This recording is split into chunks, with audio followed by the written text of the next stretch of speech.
Hello viewers, welcome to my channel. In this video, I will show how to fix fingerprint sensor not working problem. When I give to fingerprint, then show a error fingerprint sensor not working. If this keep happening, reset your phone problem. Let's see how to solve this problem. Do not skip. Go to phone setting. Scroll down, tap on general management,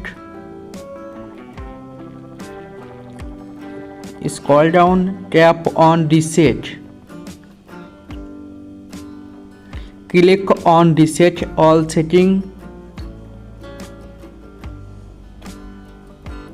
tap on reset setting, click on reset accessibility setting, tap on reset setting. Back on home page, press your power button, tap on reset and click reset. Reset your phone normally.